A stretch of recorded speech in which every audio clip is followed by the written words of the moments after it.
Bonjour et bienvenue dans votre cours de politique. Je m'appelle Olivier Coipel et je serai votre professeur pour cette session relativement exceptionnelle.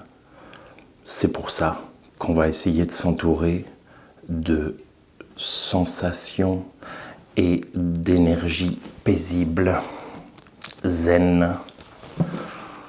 Je suis moi-même assez stressé, très confiant, mais relativement stressé, puis je vais absolument pas vous mentir, nous allons devoir innover. Je vais me présenter rapidement, d'accord?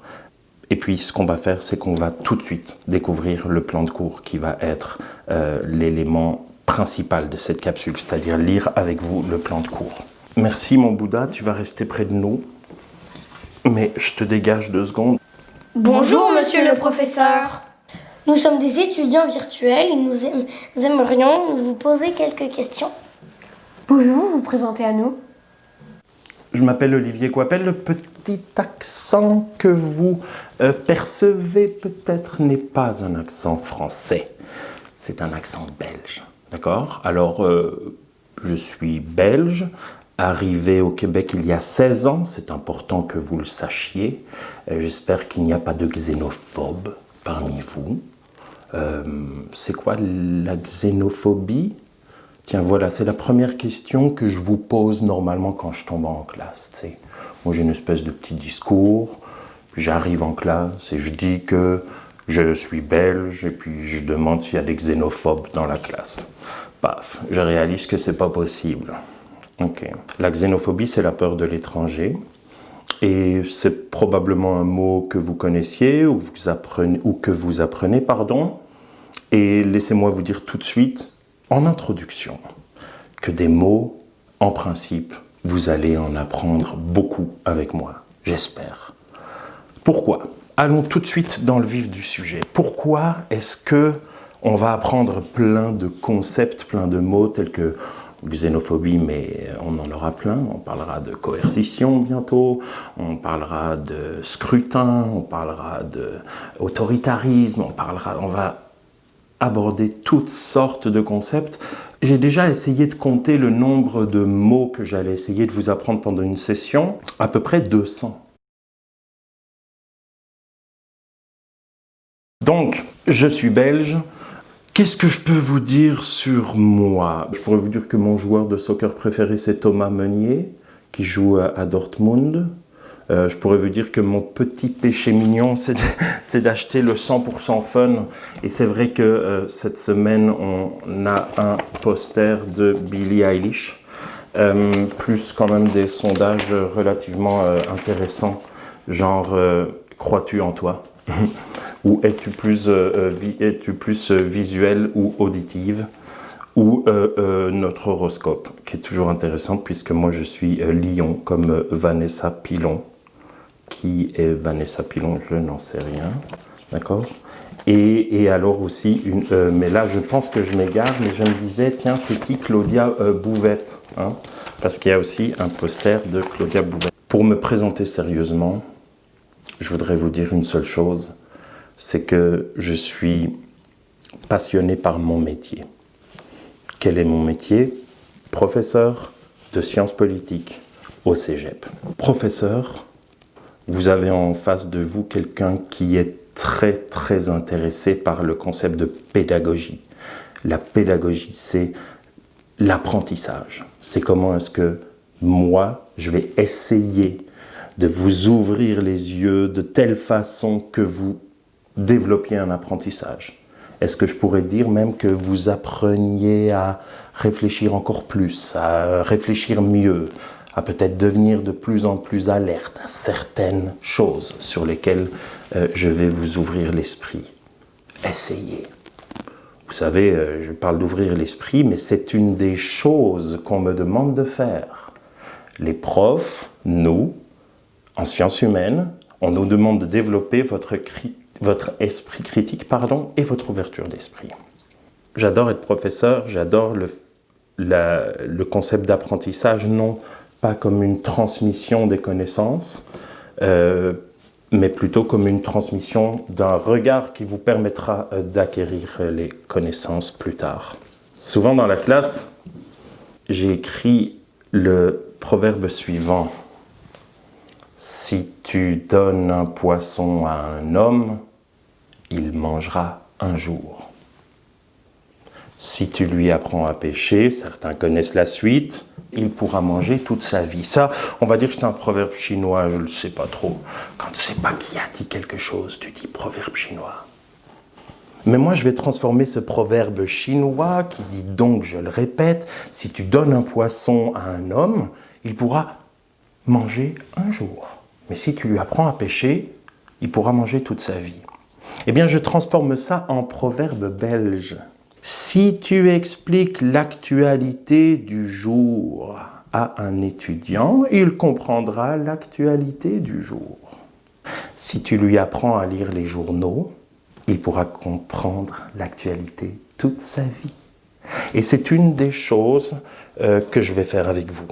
Vous faire lire ce qui se passe dans le monde, vous faire lire ça à travers d'articles de presse qui vont être distribués et partagés et commentés et questionnés et analysés tout au long de la session. Professeur, c'est une passion, la pédagogie, la transmission, pas du savoir, mais la transmission de techniques pour vous amener vous-même à savoir de la façon qui vous conviendra. On a toutes sortes de cerveaux différents. J'ai 175 étudiants. Vous êtes tous ultra différents. Et je vais essayer d'uniformiser un cours pour que à tous soit offerte l'opportunité d'apprendre, de développer des compétences nouvelles, trop cool. La politique, et c'est le deuxième aspect, prof de politique au cégep, la politique, c'est ma passion. Ne me demandez pas si j'ai regardé House of Cards sur Netflix. Je m'en fous de la fiction. J'ai la vraie histoire de la Maison Blanche que je suis d'une façon passionnée. Je suis un absolu passionné de politique dans le sens où ça me branche. Ça m'intéresse. Ça fait partie de ma vie. Et donc évidemment, j'ai beau aimer être prof, mais si j'étais professeur de... quoi? Donc, qu'est-ce que j'aimerais pas faire comme professeur?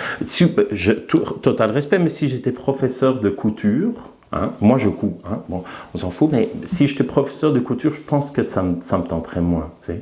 L'idée, c'est que ce que j'aime, c'est d'être le professeur de ma passion, sciences politiques. Et là, évidemment... Ne venez pas me dire un truc du genre « Moi, monsieur, la politique, ça m'intéresse pas. Donne-moi une chance. J'y connais rien en politique. »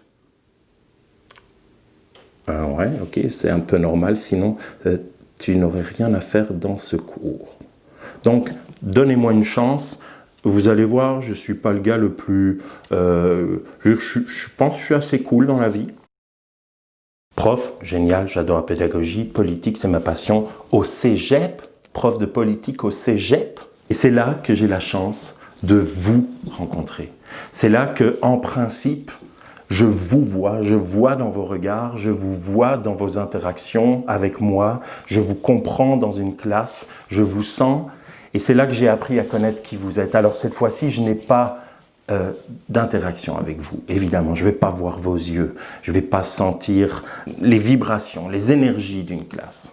Par contre, je vous connais assez pour savoir où vous en êtes dans votre vie. Je ne suis pas un spécialiste de psychologie et surtout, ma théorie se base plutôt sur mon expérience personnelle et mon expérience de professeur, mais l'idée c'est que je pense ne pas vous vexer si je vous dis que vous êtes au sortir de l'adolescence. C'est-à-dire que vous approchez quand même de plus en plus du statut d'adulte, notamment dans la société, avec votre majorité qui s'en vient, etc.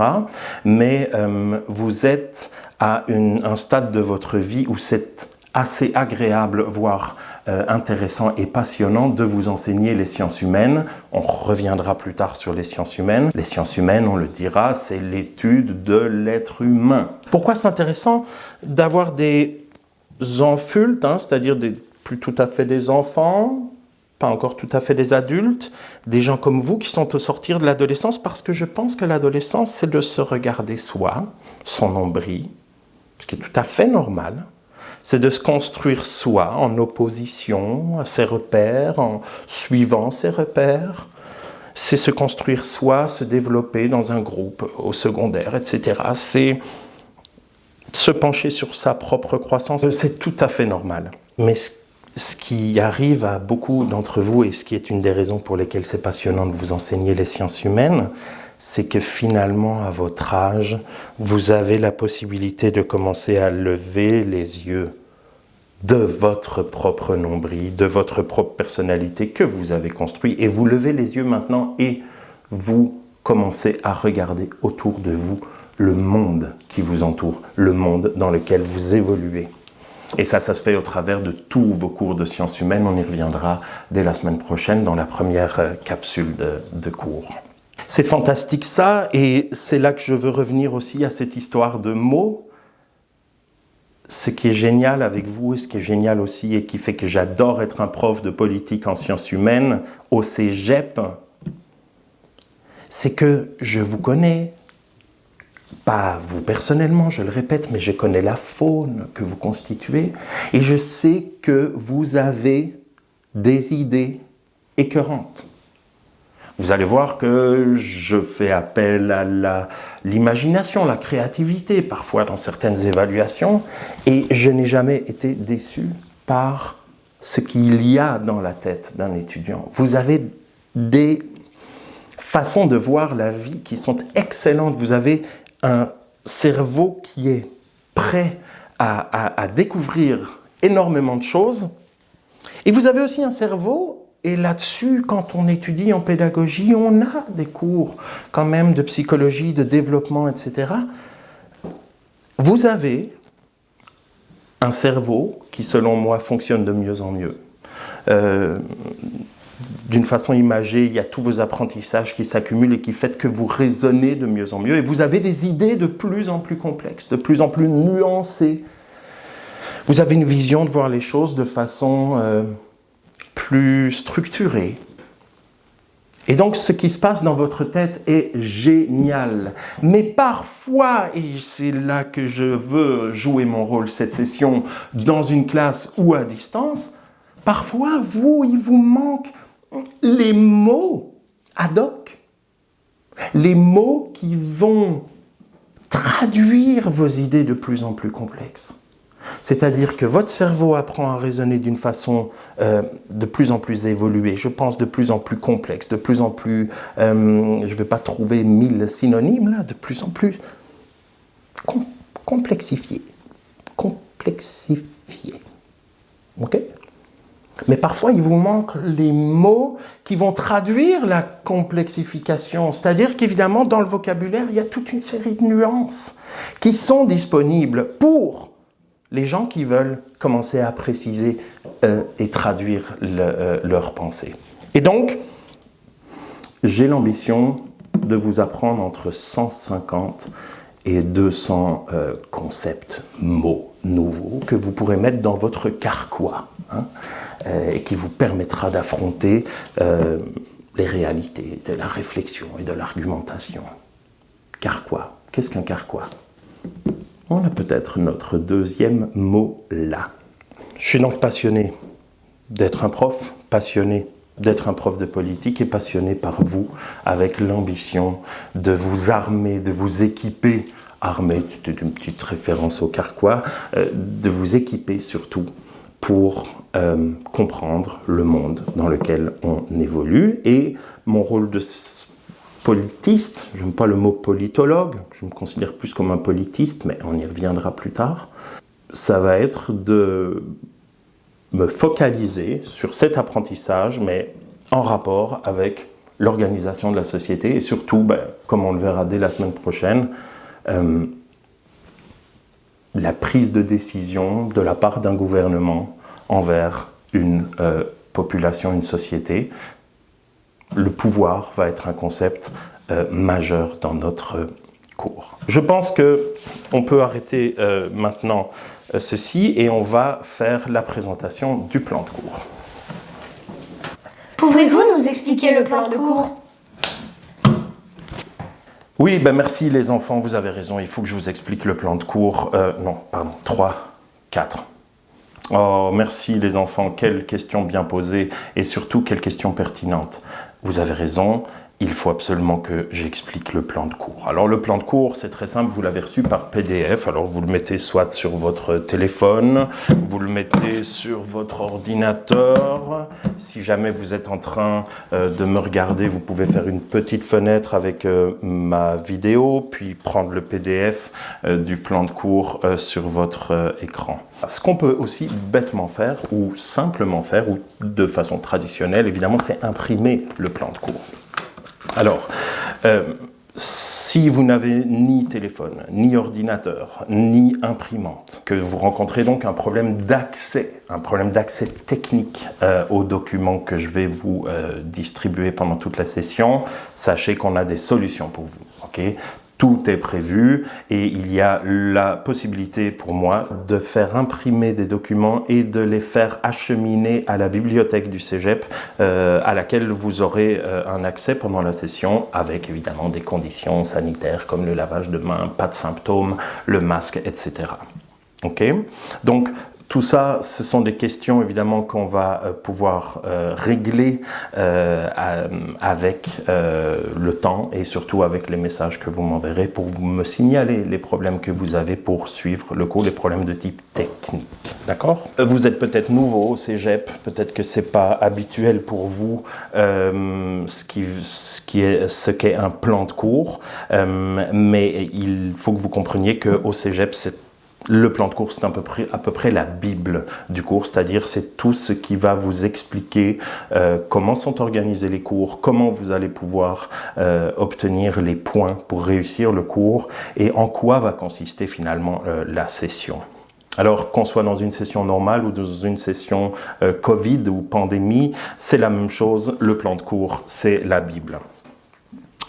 Cégep de Saint-Hyacinthe, vous avez un lien qui est si vous voulez, c'est ça qui est un peu avec la technologie relativement magique, c'est que la vidéo que je suis en train d'enregistrer, je vais la mettre sur YouTube et je vais indiquer le lien sur la première page du plan. Donc vous n'aurez qu'à cliquer pour avoir la vidéo qui vous explique tout ceci.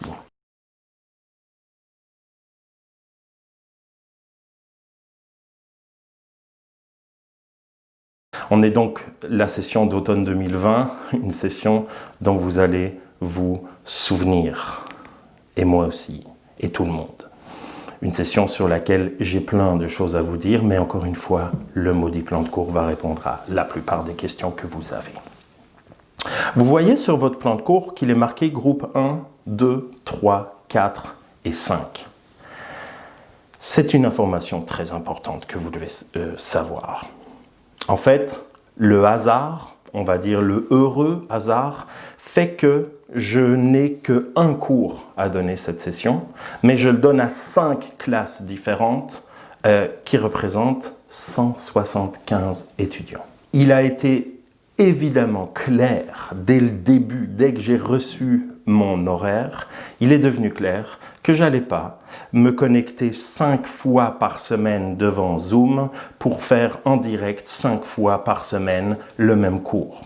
C'est ce que j'aurais fait si la session avait été normale. Je me serais déplacé jusqu'à Saint-Hyacinthe et j'aurais donné le même cours 5 fois, ce qui est tout à fait correct, c'est mon métier. Mais ici, on va essayer de profiter des conditions pour faire en sorte de faire un cours qui va être asynchrone, qui va me permettre de vous donner la matière à travers des vidéos YouTube, à travers des capsules YouTube. Mais donc retenez bien déjà, ce cours, il va être asynchrone.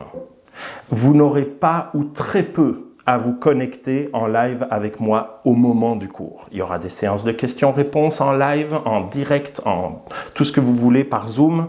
Je vais vous expliquer ça, mais le cours avec moi sera asynchrone. Vous recevrez vos capsules avant le cours et on avancera sans se voir chaque semaine. Par contre, vous suivrez ce que je vous enverrai. Et évidemment, il y aura toutes sortes de vidéos qui vont constituer le cours. Donc ce sera un cours par vidéo. Est-ce qu'on a déjà fait ça? Est-ce que quelqu'un a déjà fait ça? Non. Est-ce que ça représente des défis? Oui. Est-ce que je suis confiant pour les affronter? Oui. Est-ce que j'ai besoin de vous? Oui, on en reparlera aussi. On est au département de sciences humaines. Dès la semaine prochaine, je vous donne ma propre, pas ma propre, mais je vous donne une explication bien sentie de la chance que vous avez d'étudier en sciences humaines. La politique, on en parle dès la semaine prochaine. Évidemment, la discipline ici, sciences politiques. Bon, heure, semaine, il est marqué théorie 3, pratique 0, études personnelles 2. Qu'est-ce que ça veut dire? Ça veut dire qu'en principe, on a 3 heures de cours par semaine et qu'en principe, vous devez faire une étude personnelle de 2 heures par semaine. C'est pas vraiment comme ça que ça va se passer cette année. Il n'y aura pas 2h40 de cours. Okay? Si tu prends une séance de cours, c'est 2h40. Si tu enlèves 10 minutes de pause, voire un peu plus, bon, tu sais, c'est à peu près 2h30. Mais pendant les 2h30, il y a du blabla, il y a du niaisage, il y a toutes sortes de choses qui font qu'on vit en classe et que c'est beaucoup plus agréable, évidemment, d'être en classe que d'être en train de faire ceci, ça je vous l'assure. Mais évidemment, moi, je ne vais pas vous donner 2h30 de contenu par semaine, c'est évident. Je vais essayer de faire des capsules qui feront peut-être 1h, 1h15 de contenu. C'est à peu près ce que je me donne comme objectif. Il y en aura des plus longues, il y en aura des plus courtes. Quant à l'étude personnelle, il y aura des moments de la session où vous n'aurez pas de temps à travailler probablement au début. Mais évidemment, quand les évaluations vont arriver, qu'il faudra étudier, qu'il faudra rendre un travail, qu'il faudra rendre votre test de lecture, là forcément, vous travaillerez même plus que 2 heures en une semaine, je vous le souhaite. Il n'y aura pas de rencontre à mon bureau à Saint-Hyacinthe, sauf si vraiment ça devait s'imposer, ce qui est encore possible, mais ce n'est pas a priori prévu. Il y a mon adresse courriel, mais si vous êtes au cégep, vous devez apprendre que la meilleure façon de communiquer avec moi par écrit, ce sont les MIO, d'accord? Le système de messagerie, tous les profs, c'est comme ça. Alors, c'est ici, évidemment, qu'on a quelque chose qui change un peu par rapport à d'habitude, c'est mes périodes de disponibilité aux étudiants. Normalement, je suis 1 ou 1h30 par jour dans mon bureau, prêt à accueillir les étudiants. Cette année, ça ne va pas se passer comme ça. Et je vous demande de deviner pourquoi. Par contre, en tout temps, vous pouvez m'envoyer vos messages, vos questions, vos commentaires, soit par MIO, dans un message écrit, soit dans un message vocal par MP3 que vous m'enregistrez d'une façon ou d'une autre, soit même dans une petite vidéo. « Hey, monsieur Poipel, j'ai une question pour vous. Hey, ok, bon. Et normalement, vous avez une réponse à votre question. Vous avez une réponse dans les 24 heures ouvrables. Okay? Donc, s'il y a un congé férié ou quoi que ce soit, vous ne m'en voulez pas de jouer avec mes enfants. Vous avez sur la première page, on est toujours sur la première page du plan, vous avez le nom des coordonnateurs, du coordonnateur et de la coordonnatrice de notre département. Ce sont des gens que vous pouvez contacter si vous avez un problème que je n'arrive pas à régler. Genre, par exemple, si vous avez un problème avec moi. Mais si vous avez un problème avec moi, essayez qu'on règle ça ensemble. A priori, ça n'arrive pas. Hein, des problèmes avec moi, ce n'est pas vraiment. Mais je veux dire, si vous avez un souci, quelque chose qui vous inquiète, etc., puis que moi, je ne suis pas suffisamment répondant, que je ne vous rassure pas, que je ne sais pas, moi, vous pouvez éventuellement vous plaindre auprès de ces personnes.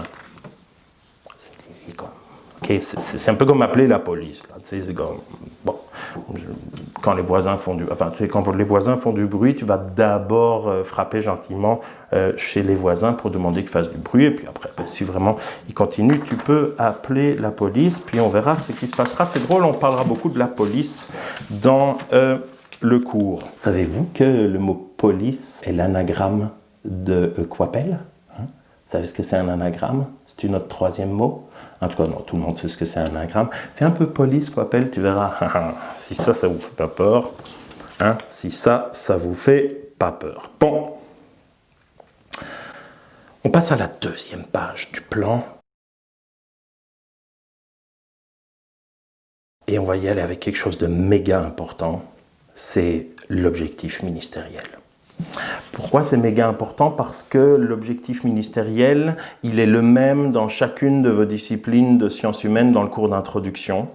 C'est en fait ce que le gouvernement, le ministère de l'Éducation du Québec, nous demande à nous, professeurs de sciences humaines, de vous faire atteindre. C'est ce qu'on nous demande de vous enseigner. On nous demande de nous baser essentiellement sur une compétence qu'on appelle la compétence 022N et qui est la suivante. Discerner l'apport des connaissances, dans mon cours on va dire de la science politique, dans le cours d'anthropologie on va dire de l'anthropologie, mais moi, discerner l'apport des connaissances de la science politique à la compréhension du phénomène humain.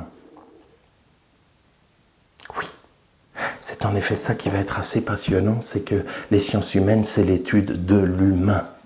On étudie les humains, nous sommes des humains, on s'étudie nous-mêmes, on essaye de nous comprendre. Et la politique, j'y reviens dès la semaine prochaine, mais la politique va être une façon d'apprendre sur l'humain à travers un mot majeur, le pouvoir. En géographie, on va vous parler du pouvoir, mais dans une perspective spatiale et moins centrale. En histoire, on va vous parler du pouvoir, mais d'une façon plus temporelle, d'accord?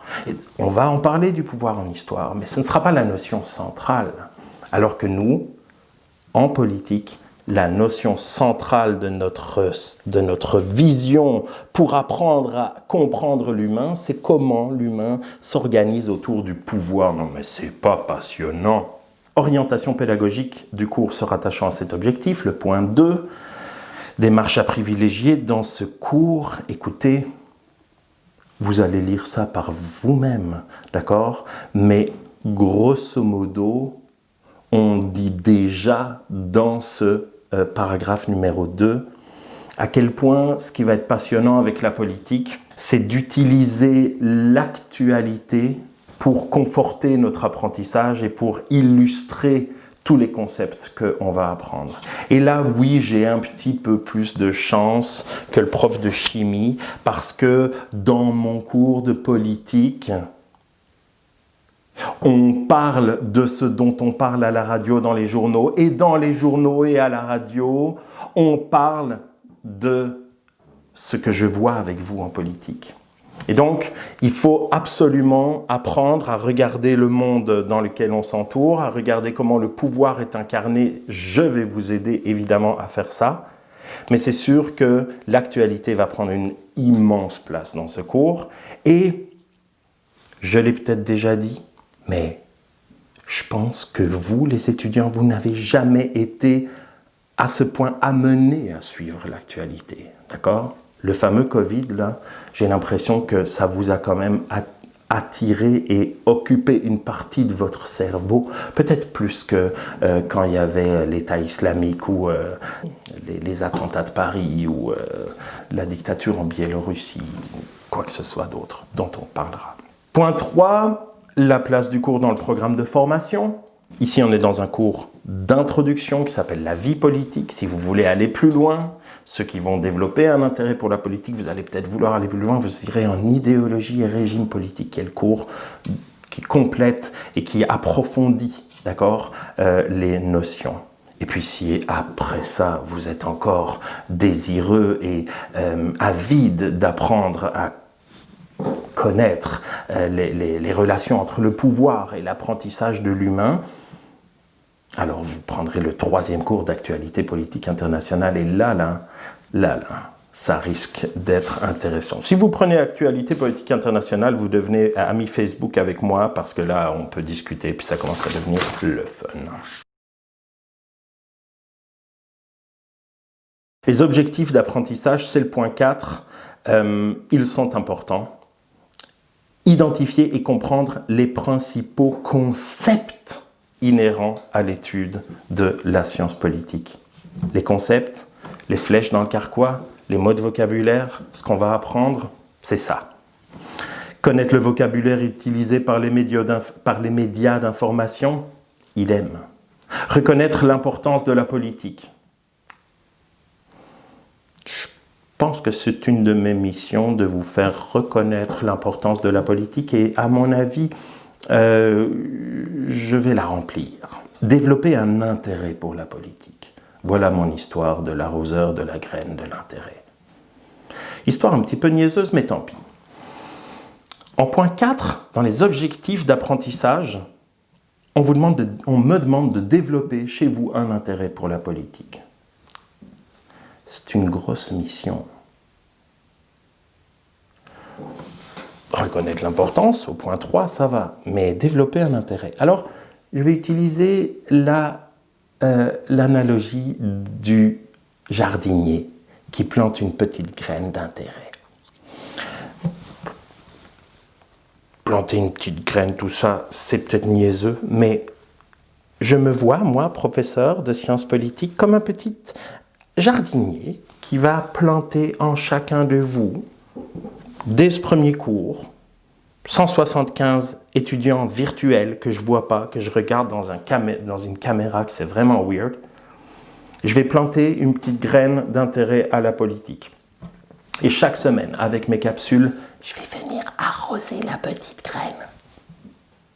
Et il va se passer, ce qui arrive souvent, c'est 3 types de réactions.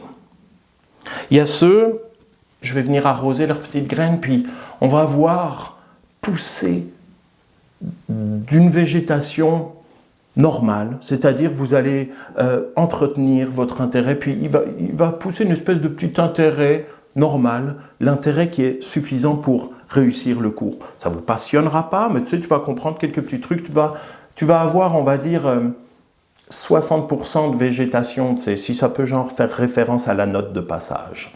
Tu as un peu d'intérêt qui va t'aider, ça va t'aider, oh oui, d'avoir de l'intérêt. Deuxième réaction, il y a des étudiants, ça ne va pas prendre. Ils n'ont pas le pouce vert, ou c'est moi qui n'ai pas le pouce vert avec eux, ça ne marche pas. Ces gens-là développent très très peu d'intérêt, puis c'est possible, hein. C'est tout à fait autorisé. Hein. Évidemment, ça risque d'être plus handicapant pour vous, parce que je le sais d'expérience, ça fait 8 ans que je donne ce cours, je le sais d'expérience que de développer un petit peu d'intérêt, ça va vous guider vers un apprentissage meilleur. Mais il y en a aussi certains d'entre vous, et c'est ça la troisième réaction, et c'est celle qui est la plus tripante pour moi, c'est de voir, et ça, évidemment, ça va être un peu plus compliqué de façon virtuelle, mais on va s'en sortir, c'est de voir les étudiants qui, parmi vous, vont développer une végétation d'intérêt, de découverte, des gens qui vont peut-être avoir la piqûre de la politique, qui vont peut-être développer l'intérêt pour la politique. Et ceux-là, ça va être le fun. C'est avec eux qu'on va faire vivre cette classe virtuelle. Et tout le monde va recevoir la chance de trouver un intérêt là-dedans. Manque de batterie. Développer le sens critique, mais j'arrive, il faut manquer de batterie. Tu manques de batterie.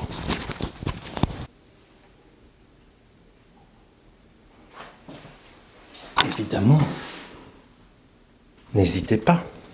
Hein, n'hésitez pas à faire pause. C'est ça l'avantage de cette session. Si vous avez envie d'aller boire un verre d'eau, une tasse de café, aller à la cafétéria, aller à la... Faites comme moi, faites une pause. Il faut que j'aille remonter ce truc-là. Donc, faites une pause comme moi, c'est ça l'avantage de cette session. Vous pouvez aller boire un café, aller manger un petit bout. Vous pouvez revenir en arrière aussi. Si vous n'êtes pas dans un endroit confortable, qu'il y a du bruit, qu'il y a un chien qui aboie, votre grand-mère qui tousse, whatever, hop, on retourne en arrière. C'est aussi pour ça que je ne peux pas faire un contenu qui aura la condensation de 2h40, vous aurez compris. On était à développer un sens critique, point 5, on y était donc développer un sens critique et une ouverture face à l'actualité. L'ouverture face à l'actualité, j'en fais mon affaire. Développer le sens critique, je vous le disais tantôt, développer le sens critique des étudiants, comment tu fais? Souvent, quand je suis en classe, je vous demande qui veut être professeur plus tard et j'ai quelques mains qui se lèvent. Alors on me dit, je veux être prof d'éducation physique, il y en a beaucoup, mais il y a des profs d'histoire, des futurs profs, des gens qui ont envie d'enseigner. Et je leur dis, hey, t'es prof là? Puis le ministre ou le cégep, enfin ton boss, te dit, hey, développe le sens critique de tes étudiants. Comment tu fais? Comment je vais faire? Je vais essayer de vous apprendre, et c'est probablement un des plus grands défis de cette session, que ce soit une classe normale ou une classe sur YouTube ou une classe en présentiel ou en synchrone ou en asynchrone ou en whatever. C'est une des choses les plus importantes de développer votre sens critique. Et comment est-ce qu'on va faire? On va essayer de se retirer de nos chaussures, se retirer de notre vision des choses influencée par toutes sortes de facteurs pour regarder un phénomène de façon, je ne peux pas dire objective, mais de façon reculée, avec une conscience de sa subjectivité. Je pense que l'objectivité, on y reviendra, n'est pas tellement possible en sciences humaines. Mais évidemment, si on est conscient de sa subjectivité, on peut regarder un phénomène avec un certain recul. Et savez-vous qui m'aide à développer votre sens critique? C'est mon ami, notre ami, Donald Trump. Non, il n'y aura pas de « fuck Trump » dans mon cours. Il n'y aura pas de critique non fondée sur Trump dans mon cours. Vous êtes libre de faire ce que vous voulez. Mais vous n'allez pas dire « fuck Trump » parce qu'on entend dans vos soupers avec vos amis ou vos familles « fuck Trump ». Comme vous n'allez pas non plus dire « Make America Great Again » juste parce qu'on le dit dans votre famille. On va analyser Trump, on va regarder Trump, on va écouter, on va comprendre. Et surtout, on va le traiter de façon critique. On veut des arguments. Laissez-moi faire une petite parenthèse sur Trump.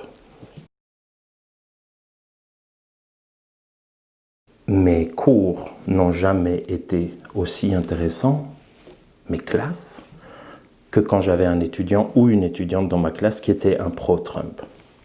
Je vais vous raconter une histoire qui est vraie, parce que vous allez voir que des histoires, il y en aura beaucoup dans ce cours, il y en aura certaines qui seront fausses et certaines qui seront vraies, mais je le dirai toujours. Une histoire qui est vraie, c'est que le lendemain de l'élection de Trump, j'avais 2 cours de sciences politiques. Et dans les 2 classes d'à peu près 30 étudiants, c'était dans mon autre cégep, dans les 2 classes d'à peu près 30 étudiants, j'ai demandé, hey, les étudiants, qui est content de l'élection de Trump? Et dans les 2 classes, le matin et l'après-midi, c'est très méthodologique, je peux vous dire ce qui s'est passé, c'est que dans les 2 classes, j'ai eu 2 étudiants ou étudiantes qui ont levé la main en disant « moi je suis content ». 2 sur 30 qui ont levé la main en disant « moi je suis content que Trump ait été élu ». Parfait. Dans les 2 classes, tout de suite après avoir fait cet exercice, j'ai dit maintenant je vais reposer la même question, mais en vote secret. Vous n'êtes pas obligé de lever la main devant tout le monde. Et dans les 2 classes, sur la tête de mes enfants, il y avait 6 personnes qui, par vote secret, ont dit qu'ils étaient contents de l'élection de Trump. Donc, que ça nous apprenne directement quelque chose, il y a un certain nombre d'étudiants qui ne veulent pas qu'on sache qu'ils sont pour Trump. Ok, fine. Mais si vous êtes pour Trump, s'il vous plaît, n'ayez aucune crainte. Et surtout, comprenez qu'avec moi, vous allez pouvoir conforter votre allégeance, ou éventuellement, on pourra vous amener à un certain regard critique. Mais de toute façon, on considérera Trump de façon reculée. Donald Trump, c'est mon ami parce que depuis que Donald Trump est élu, les étudiants s'intéressent plus à la politique. Je veux dire, vous en avez vu des niaiseries sur Donald Trump que vous n'auriez pas nécessairement vu sur Obama. Puis si je vous parle de George Bush Jr., pour vous, là, c'est comme, vous étiez à peine né, là. Développer un sens critique, on va le faire. Petite confidence, je la dis maintenant. Je l'ai dit-tu maintenant? Ouais? Ok. Ouais? Ok. Puisque c'est quand même le fun un peu de se moquer de Trump, j'ai acheté en tout cas, j'attends une livraison, j'ai un petit déguisement. J'ai acheté un petit déguisement de Trump, on va essayer de voir, on va tester ça. 6. Utiliser l'information politique pour actualiser ses connaissances théoriques. Ce sera l'essentiel de mon travail, c'est-à-dire qu'il n'y a rien que je vais vous apprendre qui ne vous servira pas à comprendre l'actualité. Donc évidemment, on va utiliser l'information, il y aura des revues de presse. Quand j'écouterai la radio dans mon char, je vais penser à vous, je vais peut-être me filmer, je vais peut-être écouter la radio avec vous, mais rappelez-vous de ceci, dans les journaux, à la radio, à la télé, sur Internet, on parle de ce qu'il y a dans mon cours et donc j'essaye de le lui rendre bien à ce cours en parlant dans mon cours de tout ce qui se passe dans le monde. Vous êtes bien tombé si vous avez envie d'ouvrir l'œil un petit peu.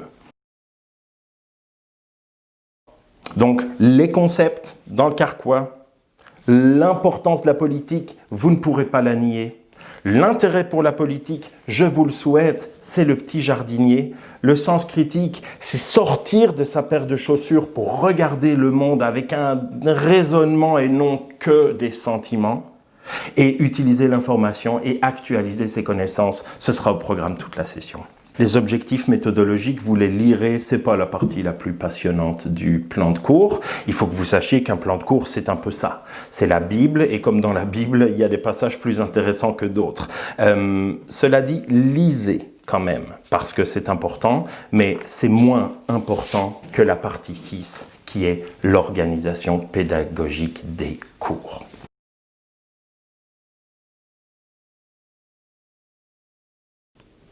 J'ai pas passé un été exactement comme les autres, d'accord? Pas rien qu'à cause du confinement et des restrictions, mais aussi parce que je vois un défi énorme dans cette session pour vous, pour moi, et je veux rendre ça facile, je veux rendre ça accessible. Et j'ai quand même pas mal réfléchi, comme tous les autres profs, à comment faire pour s'adapter à cette situation. Et le point 6, l'organisation pédagogique du cours, c'est probablement le point le plus important avec le calendrier et les évaluations. Donc, il y a beaucoup de choses qui changent par rapport à un cours normal. Et voici en quoi vont consister les capsules vidéo que vous allez recevoir. Comme je vous l'ai déjà dit, les cours seront asynchrones. Je ne sais pas ce que mes collègues ont choisi. Vous avez peut-être des cours en synchrone, c'est-à-dire que vous devez vous connecter devant Zoom pour entendre le professeur en direct qui vous demande ou non d'allumer votre caméra ou non. Tout ça, ça n'arrivera pas avec moi, sauf exceptionnellement pour des séances de questions-réponses, mais j'y reviens. L'essentiel, ce sera asynchrone et vous aurez 4 types de capsules. Attention, c'est très important, les 4 types de capsules que nous aurons. D'abord, nous aurons des capsules d'information et d'organisation du cours. C'est le type de capsule que je suis en train de faire. C'est-à-dire une capsule dans laquelle on n'aborde pas de la matière nouvelle.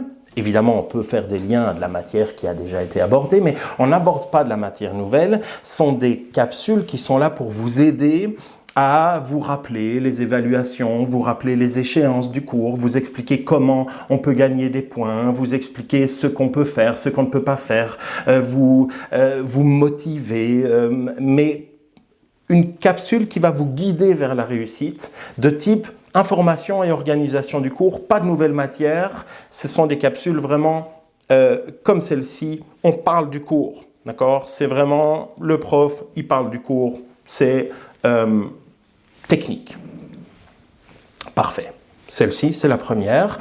On les a prévues, les capsules d'organisation au début, mais évidemment, il faut que vous compreniez qu'il y a beaucoup d'inconnus et donc les capsules d'organisation vont toujours arriver un peu selon les besoins, selon ce qui va se créer comme besoin.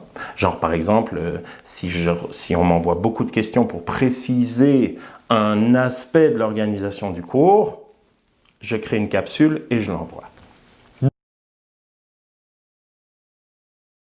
2, les capsules de matière, et ça va être la base de matière du cours. C'est des capsules qui vont couvrir l'essentiel de la matière que je dois voir avec des étudiants qui sont inscrits au cours de vie politique. C'est-à-dire que ce sont 10 capsules de matière que je vois habituellement dans une classe avec les étudiants.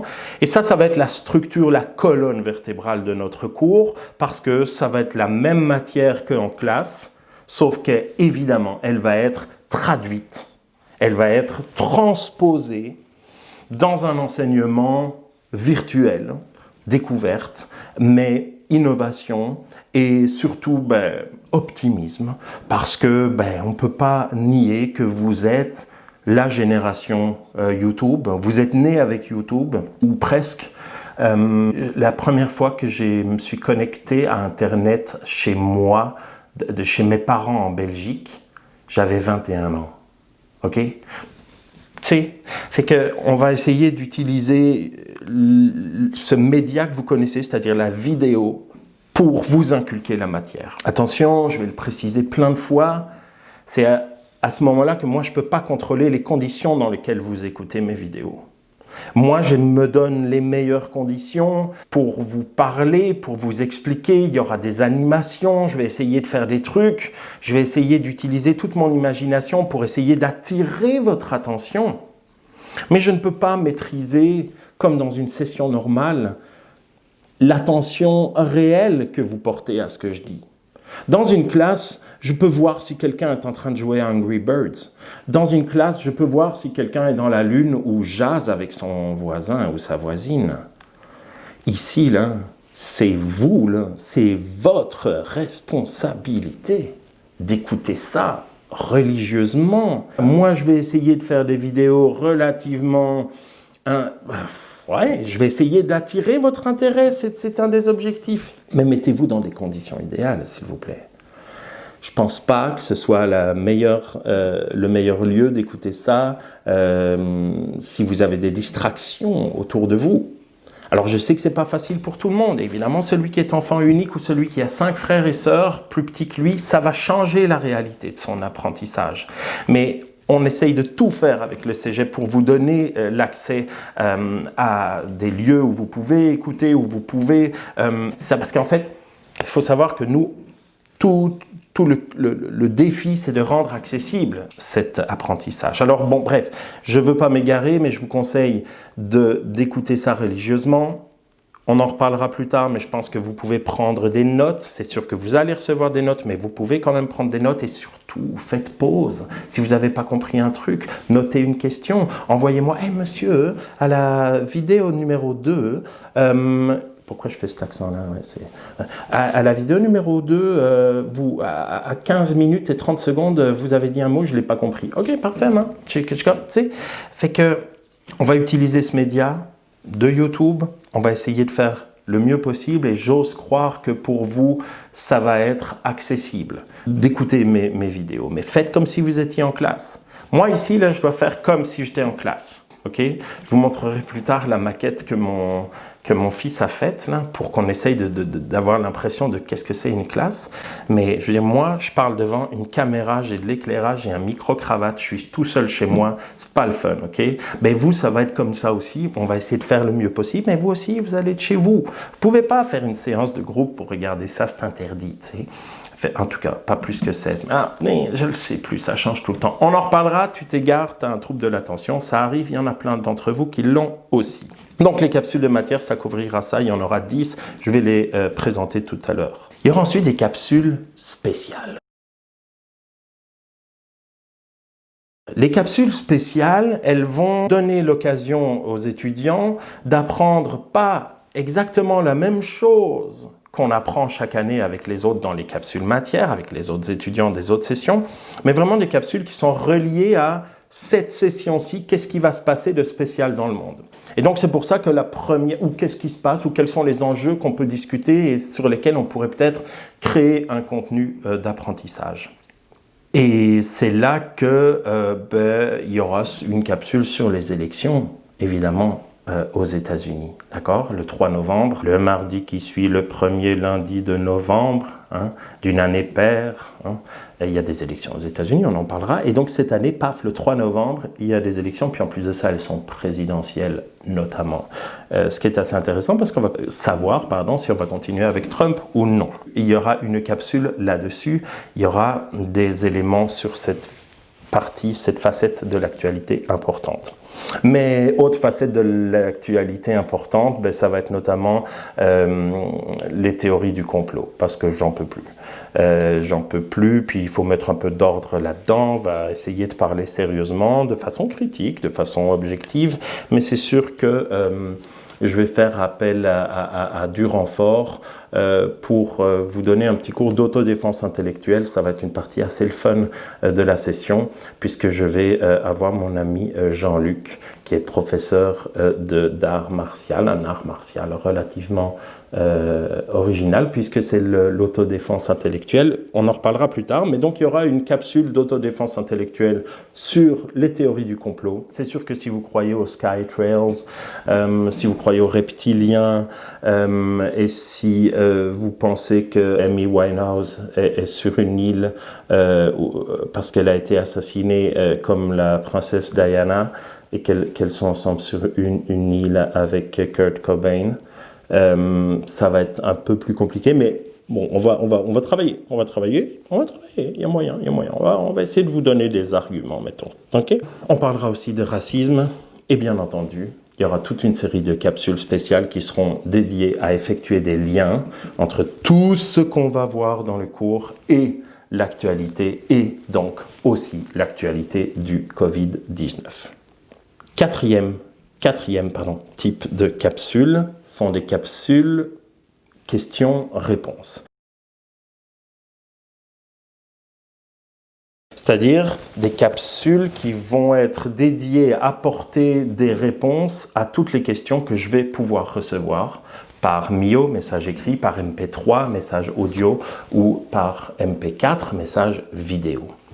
Ce sont des séances qui seront créées selon les besoins, selon les questions qui vont arriver et qui seront faites au bénéfice de tous. Si vous posez une question, je me permettrai d'utiliser cette question pour répondre au bénéfice de tous. Ça se fera par capsule intemporelle, asynchrone, qui vous seront distribuées, des capsules comme celle-ci où j'enregistre à l'avance, mais, et c'est ça qui est marqué à la fin de la page 4 du plan de cours, nous organiserons aussi des séances de questions et réponses en direct, par Zoom, d'accord? Et ça, nous en ferons autant qu'il en faudra. S'il faut que je fasse 5 fois par semaine une séance de Zoom avec les étudiants, je le ferai. Ça va être la partie synchrone. Donc si tu veux, pour le cours, tu vas avoir 1h15, 1h15, peut-être parfois 1h30 de matière, ou de capsules de matière, ou de capsules d'infos, ou toutes sortes de capsules qui vont proposer un apprentissage. Et il y aura évidemment des capsules de questions-réponses asynchrones, mais aussi des séances où on pourra se parler entre nous.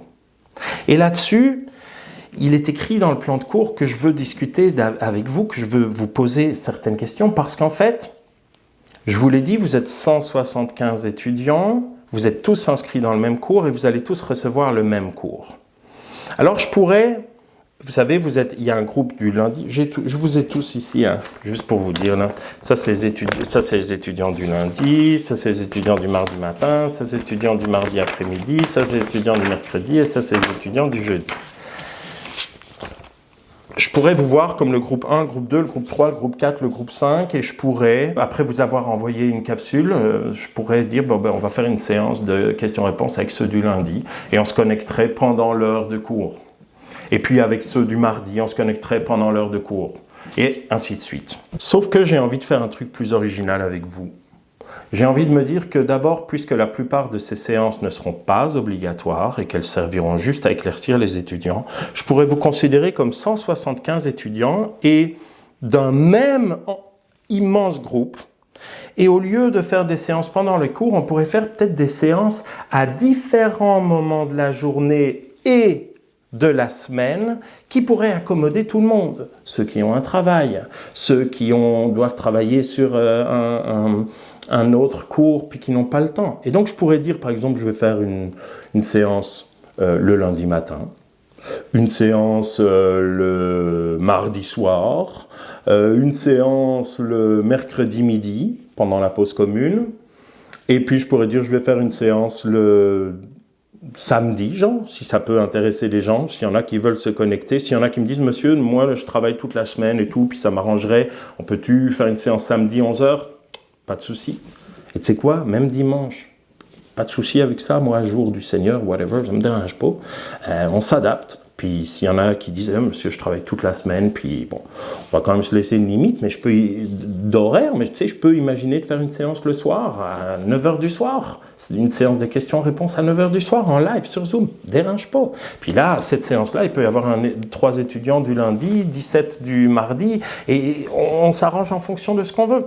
Donc là-dessus, je vais vous sonder, hein. J'attends pas nécessairement vos commentaires parce que je peux pas être inondé de 175 avis là-dessus, mais c'est sûr que lors d'une prochaine séance ou lors d'un prochain document que je vais vous envoyer, je vais vous poser une question là-dessus, je vais vous poser une question là-dessus, d'accord? Cela dit, attention, il y a des capsules, ça c'est pas comme dans la vie normale, il y a 4 types de capsules, il y aura des séances de Zoom, c'est pas comme dans la vie normale, mais comme dans la vie normale, vous pouvez toujours m'envoyer le bon vieux message par Mio, auquel je peux vous répondre, d'accord? Sauf que si vous me posez une question qui a été répondue, comme dirait l'autre, vous voyez à qui tu sais, la question est vite répondue, tu vois à qui je fais les références?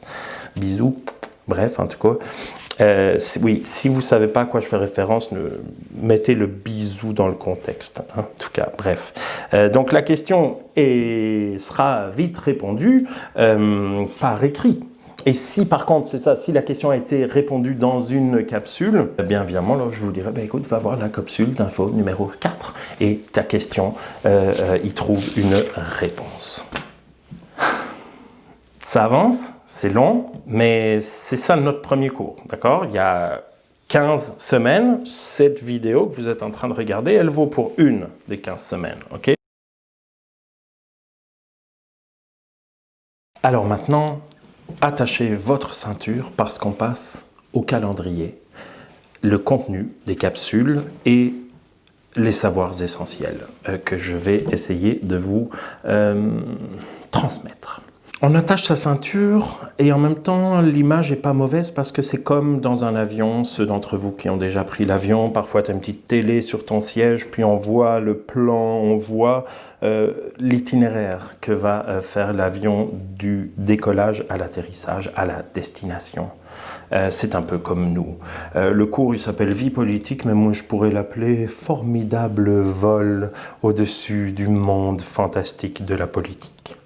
C'est une espèce de vol, c'est une espèce de parcours de différents concepts de base et d'explications de base pour comprendre l'humain dans une relation de pouvoir. Comment le pouvoir aide les humains à vivre ensemble, aide ou n'aide pas. On aura évidemment tout ce genre de discussion. Mais comment il est fait pour organiser la vie en société des hommes. Alors, la semaine 1, on a une capsule info. Rappelez-vous les 4 types de capsules. Capsule info, c'est celle que je suis en train de tourner maintenant. Vous avez le lien et c'est celle dans laquelle je me présente. On l'a fait un peu. J'explique le début de ce qui va se passer. J'explique un petit peu comment ça va se dérouler et surtout, évidemment, on lit le plan de cours ensemble. Et dès la semaine prochaine, c'est l'introduction vraiment à la politique. C'est dès la semaine prochaine qu'on va parler de politique et on va tout de suite y aller avec un concept immensément important, qui est le concept des deux visages. C'est pour la semaine prochaine. Je vous explique c'est quoi la politique dès la semaine prochaine dans une capsule que vous recevrez donc avant votre cours et que vous allez regarder. Ce sera le principe qui arrivera chaque semaine. Capsule numéro 3 dans 2 semaines. Autre matière importante, le pouvoir, j'en ai déjà parlé, le pouvoir, on va le décliner, on va en voir une définition intéressante et on va essayer de le décliner déjà, de repérer dans notre vie comment le pouvoir peut avoir une certaine importance. Semaine numéro 4, vous recevrez la 3e capsule de matière sur l'État. C'est quoi un État? On fera la différence entre un État, un pays, une nation, et on verra finalement les caractéristiques principales d'un État que vous avez déjà probablement vu au secondaire, à savoir des frontières, un gouvernement, une population, une souveraineté. Ah, ça, on en parlera au cours 4 et ça va être intéressant. La semaine 5 et la semaine 6, on va se concentrer dans 2 capsules sur une notion extrêmement importante en sciences politiques ou en politique, qui est la fameuse notion de la gauche et la droite.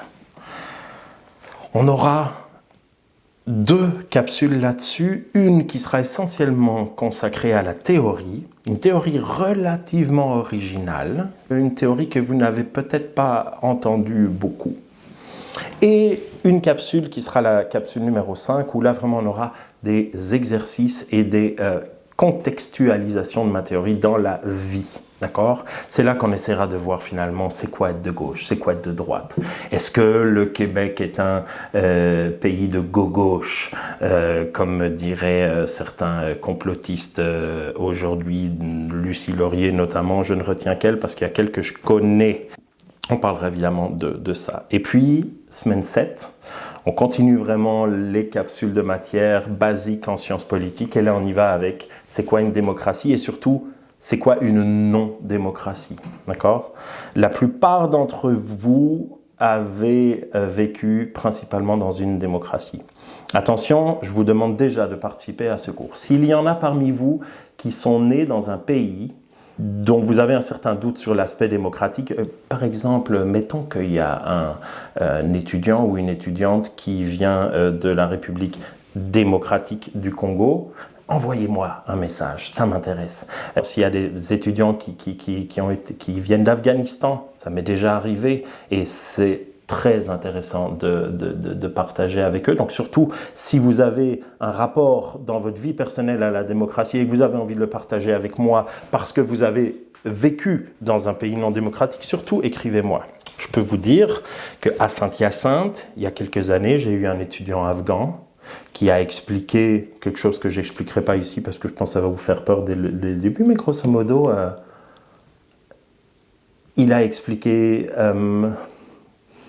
qu'il avait connu la guerre et j'ai jamais entendu un silence aussi tel dans une classe. Bref, désolé de m'égarer, mais ça, ce sera la démocratie. Pourquoi? Parce que ceux qui connaissent la démocratie, comme la plupart d'entre vous et moi, on est un peu, permettez-moi l'expression, on est un peu le cul dans le beurre. Hein, et finalement, on est tellement habitué à notre démocratie qu'on en vient à oublier en quoi elle consiste exactement.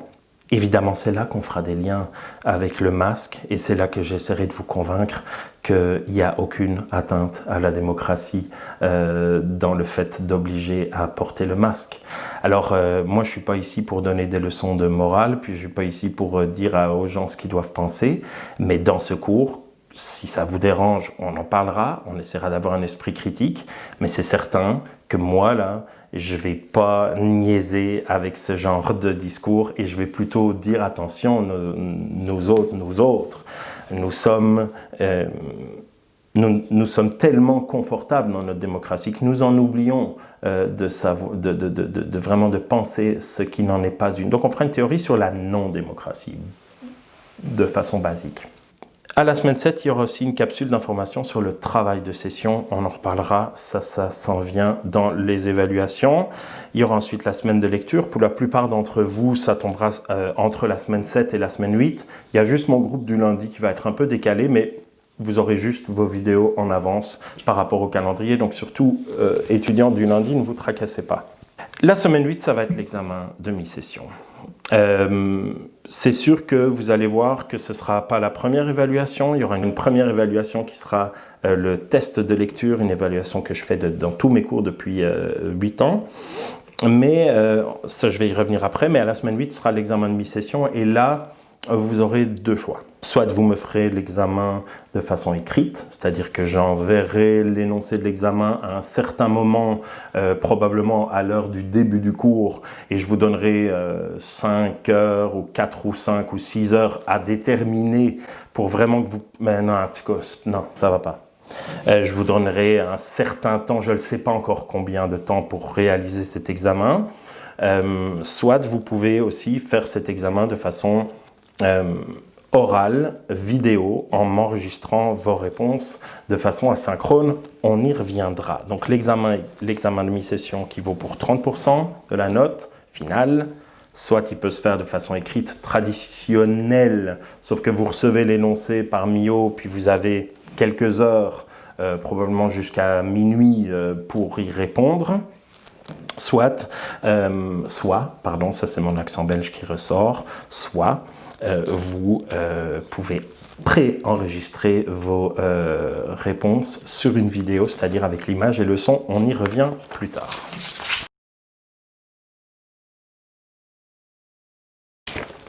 Je tourne la page, j'arrive à la page 6 et là on a en semaine 9 notre 7e capsule de matière qui va concerner le système aux États-Unis. Normalement, je parle des États-Unis plus tard dans la session, mais ici, vous me voyez venir, il va y avoir des élections. Les Américains vont soit maintenir Trump au pouvoir, soit élire Joe Biden, qui est donc le challenger, comme on dirait en américain. Et donc, la capsule de matière numéro 7 sera dédiée à vous expliquer le système américain pour que vous soyez en mesure de comprendre les élections qui vont arriver le 3 novembre. On sera déjà en semaine 10 à la 8e capsule de matière qui se penchera sur le système de vote au Québec et au Canada. C'est une rubrique qui s'appelle « La démocratie, oui, mais comment ?»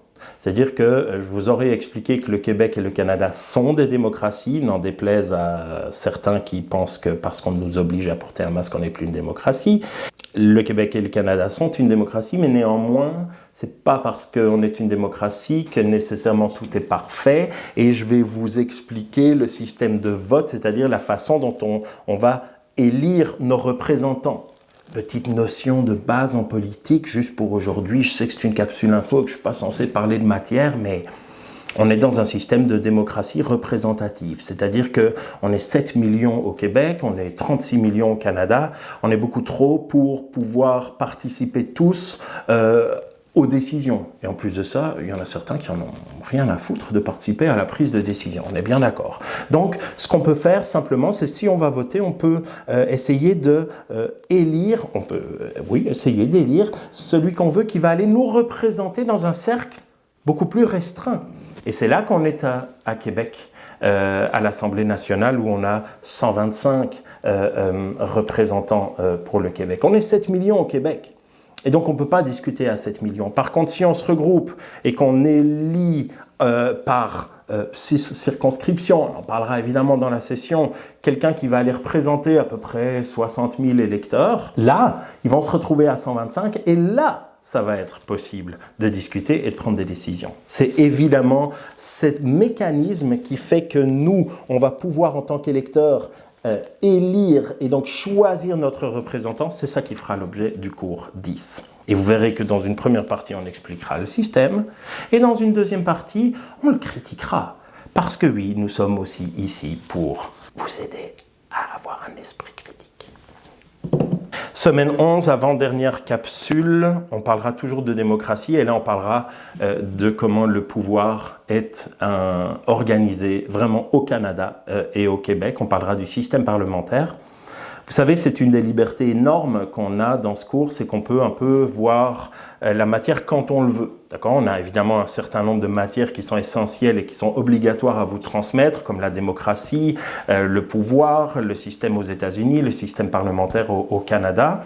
Mais on le voit un peu quand on veut. Je connais des profs, des collègues à moi qui parlent du système parlementaire au tout début de la session. Moi, c'est toujours ma théorie du carquois, théorie des mots et des concepts que vous aurez appris. Je vais terminer dans la capsule numéro 9 par vous expliquer le système politique au Canada, en me disant que vous aurez acquis les connaissances de tous les concepts qui seront utilisés lors de cette matière. On arrive à la semaine 12 avec une capsule spéciale qui sera dédiée aux résultats des élections aux États-Unis. Je l'ai dit, c'est important, ça fait partie de la particularité de cette session. Il n'y a pas que le Covid, il y a évidemment les élections américaines. Ce sera intéressant de voir comment le Covid va avoir un impact sur les élections américaines. Pour ceux qui lisent un peu l'actualité, vous avez peut-être vu que l'élection va se passer en partie par correspondance, c'est-à-dire les gens vont voter par courrier, c'est-à-dire que ça va nécessiter beaucoup de travail de la poste. Et vous avez peut-être lu que, évidemment, Donald Trump, comme par hasard, est assez hésitant et réfractaire à attribuer à la poste des États-Unis les moyens nécessaires pour organiser un vote qui soit neutre, libre et indépendant. On en parlera lors de la capsule numéro 8. Pour les résultats des élections aux États-Unis, on essaiera de se faire une séance de Zoom. Ce sera important quand même de pouvoir discuter avec vous. Rappelez-vous ce que je vous ai dit, ceux qui sont pro-Trump, ceux qui sont anti-Trump. On fera une séance Zoom et on essaiera de discuter des résultats. Donc là, chacune des classes, pourra être invité, chacun des étudiants et des étudiantes, chacun et chacune des étudiants et des étudiantes, c'est ça le vocabulaire inclusif, pourra évidemment participer à une séance de Zoom où là on sera en live pour des questions et des réponses. Excusez-moi pour l'utilisation du mot live, pardonnez-moi. Semaine numéro 13, là on va y aller avec la dernière capsule qui sera un des derniers aspects de la démocratie qu'on va étudier de façon illustrée et je vais me donner comme défi de vous faire comprendre à vous tous les futurs juristes d'entre vous, parce qu'il y en a peut-être parmi vous qui veulent étudier en droit, mais tous les autres aussi, la notion d'état de droit, qui est probablement un des plus belles illustrations de ce lien immense qu'il y a entre la politique et le droit.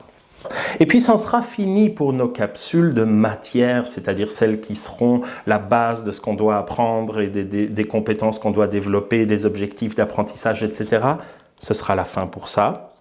Il restera en semaine 14 2 capsules spéciales sur lesquelles je vais travailler un peu de temps à autre pendant la session. Mais ce sont des capsules que je ferai donc avec mon ami Jean-Luc. Alors, qui est Jean-Luc ? Est-ce que je vous le dis ? Est-ce que je vous le dis pas ? Disons que Jean-Luc, c'est quelqu'un qui me ressemble beaucoup physiquement. Mais c'est un prof d'art martial. Hein, c'est un prof d'autodéfense intellectuelle. Donc, il a toujours un dictionnaire avec lui. Il a le petit guide d'autodéfense intellectuelle de Normand Baillargeon avec lui aussi. Et alors, il évite il vous donne des techniques pour éviter tout ce qui est les arguments fallacieux ou les théories du complot. Oh, dis-moi qu'aucun avion s'est abattu sur le World Trade Center. Esquive. Je peux te prouver que, tu vois. Dis-moi que la Terre est plate. Non, ça m'aime pas, on n'est même pas rendu là. Bref, ça, ce sera Jean-Luc. Puis il vous donnera cours d'autodéfense intellectuelle. Il vous parlera des théories du complot. C'est sûr que si tu penses que le Covid est relié avec la 5G, là, on va avoir un problème. C'est que ça vient de Belgique. Vous savez que ça vient de Belgique, ce truc-là? Faites une petite recherche, là. D'où ça vient l'idée que la 5G et le Covid pourraient avoir un lien? Moi, je le vois toujours pas, là. Mais si vous faites une petite recherche, vous allez voir que c'est un Belge qui a dit ça. Juste un Belge, un petit Belge, un tout petit Belge, qui a dit un tout petit truc dans un tout petit journal, whatever. Puis depuis... on en reparlera. Il y aura aussi... un cours d'autodéfense intellectuelle sur le racisme, qui est un sujet qui me tient bien à cœur. Semaine 14, ce sera aussi une capsule info, probablement la dernière, pour vous donner les dernières consignes en vue de l'examen.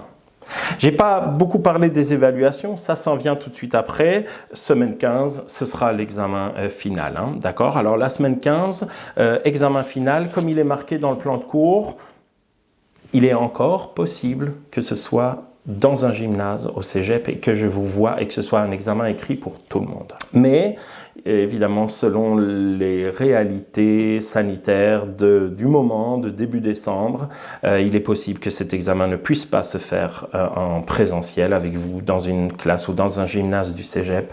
Dès lors, vous aurez le choix, comme l'examen, à peu près comme l'examen de mi-session. Soit vous pourrez répondre à cet examen par écrit, soit vous pourrez répondre par vidéo comme à l'examen de mi-session, sauf que cette fois-là, ce sera en direct avec moi par Zoom. Donc ce sera un examen oral synchrone, moi devant vous qui peut vous poser des questions, alors que pour l'examen de mi-session, on était plus dans un mode asynchrone, c'est-à-dire que vous pouviez le faire par écrit ou vous pouviez, chez vous, enregistrer vos réponses en vidéo à mes questions. Le prochain point, c'est le calendrier des évaluations et les modalités des évaluations sommatives, d'accord ? Calendrier des évaluations, c'est vraiment comment vous allez pouvoir gagner, mériter les points qui vont vous être attribués, puisque vous le savez, on a beau être sur YouTube, vous êtes quand même des étudiants au cégep, puis j'ai beau faire tout ce que je peux pour vous intéresser, je vais devoir vous donner des points. Et désolé de le dire, mais tout le monde ne réussira pas à ce cours. En temps normal, on a déjà une partie d'échec dans ce cours. Ce cours est parfois considéré comme un cours écueil. Qu'est-ce qu'un écueil? On est à notre 4e mot. C'est quoi un écueil? C'est un obstacle, c'est une difficulté. C'est un cours qui présente une certaine difficulté pour certains étudiants déjà en temps normal. Et donc évidemment, je vais tout faire pour vous faire réussir, mais si vous ne vous appliquez pas de façon extrêmement sérieuse et appliquée, pardon pour le pléonasme, ça n'ira pas. Donc je vais vous expliquer comment les points vont vous être attribués et il faudra à ce moment-là se détacher de genre je suis dans mon salon à bouffer des pop-corn en regardant la capsule sur le pouvoir. Il faudra se détacher de ça en se disant « Ok, je suis quand même un étudiant de cégep, puis j'ai un travail de 6 pages à faire pour la session. » Genre, ok. Donc, attention, on reste alerte. Et voilà, alors on reprend donc après notre petite pause. Alors, vous savez, je le sais que je veux vous intéresser, je le sais que je veux arroser votre graine d'intérêt à la politique, je sais que je veux développer votre esprit critique, je sais que je veux vous apprendre des mots de vocabulaire, des concepts pour mettre dans le carquois, tout ça on a compris, mais je vous connais, je sais qu'évidemment ce qui est important pour vous c'est de savoir comment ça va marcher les points dans la popoche, comme je dis, c'est-à-dire comment vous allez engranger les 60% qu'il vous faut pour réussir ce cours. C'est parti pour les évaluations. Attention, soyez attentifs. La vidéo est presque finie, dans le sens où, une fois que je vous ai expliqué comment on gagne des points, c'est-à-dire les méthodes et les modalités d'évaluation, on a presque fini. C'est la dernière partie, accrochez-vous, on y est tous. Premièrement, on va commencer avec le test de lecture, et le test de lecture, il va se passer exactement comme dans une session normale. C'est quoi le test de lecture?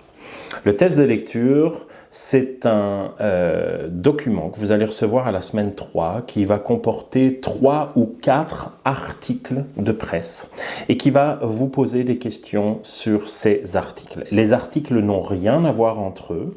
Il y en a souvent un qui va traiter de la politique provinciale, c'est-à-dire au Québec, un qui va traiter de la politique fédérale, c'est-à-dire au Canada, et souvent un qui va aussi parler de la politique et de l'actualité internationale, c'est-à-dire en dehors évidemment de notre pays, de notre État.